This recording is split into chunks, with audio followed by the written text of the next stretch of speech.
সর্বপ্রথম ভগবানের চরণে জানাই শতকোটি প্রণাম।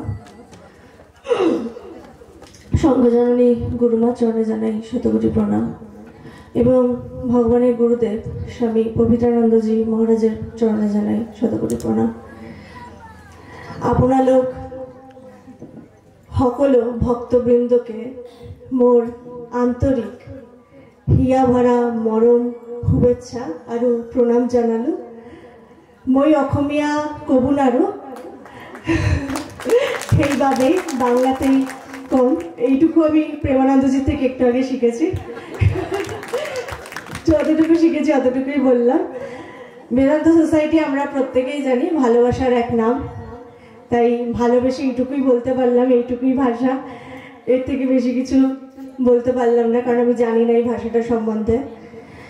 ভগবান সবসময় বলতেন যে ভাষা আসল না, আসল হচ্ছে ভেতরের ভালোবাসা। আপনারা দেখতে পাচ্ছেন যে সামনের সারিতে দুজন বিদেশি ভক্ত বসে রয়েছে। ভগবান দিনের পর দিন বাংলায় কথা বলে যেতেন, কিন্তু তাই বলে ওদের আশা কখনো থামেনি, কারণ তারা ছুটেই আসতেন একমাত্র ভগবানের ভালোবাসার টানে। আজকেও এখানে দাঁড়িয়ে আমরা যদি কেউ সত্যি সত্যি মিস করি, সেটা হচ্ছে একমাত্র ভগবানের ভালোবাসা। এখানে অনেকে এসে অনেক কিছু এসে বলবে, কিন্তু সব কিছু ভালো লাগবে, কিন্তু ওই যে ওই মানুষটার যে ভালোবাসা, সেটা আমরা এখন আর পাচ্ছি না।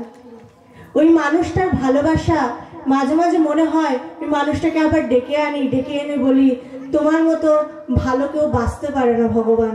নইলে মনে হয় মাঝে মাঝে যে আমাকে নিয়ে চলো তোমার কাছে, কারণ এখানে কেউ নেই যারা ভালোবাসতে পারে। আমরা ভগবানের কথা শুনেছি যে ভালোবাসতে হবে, কারণ বেদান্ত সোসাইটি ভালোবাসার এক নাম, সেই প্রেম। কিন্তু প্রেম দিতে গেলেই সমস্যা শুরু হয়ে যায়, প্রেমটা ঠিক দিতে পারি না, দিতে গেলে আটকে যাই। কেন জানেন?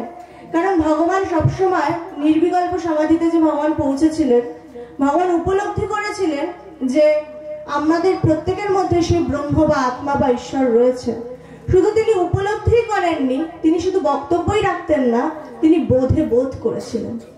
যার জন্যে ভগবান যখন প্রত্যেককে ভালোবাসতেন, ভগবান কারোর টাইটেল দেখতেন না, কার কোন ব্যবসা আছে সেটা দেখতেন না, প্রত্যেকের ভেতরে যে সেই ঈশ্বর আছে তাকে দেখতেন।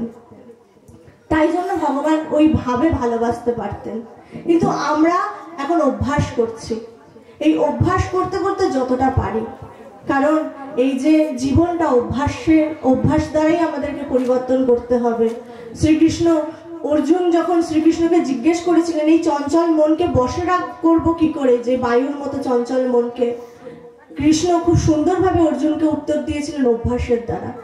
তেমন ভাবে যদি এখন মনে হয় যে ভগবান তোমার মতো কেউ ভালোবাসতে পারে না, কিন্তু এই ভালোবাসাটা আমি আমার মধ্যে আনবো কি করে, একটাই উত্তর, অভ্যাসের দ্বারা।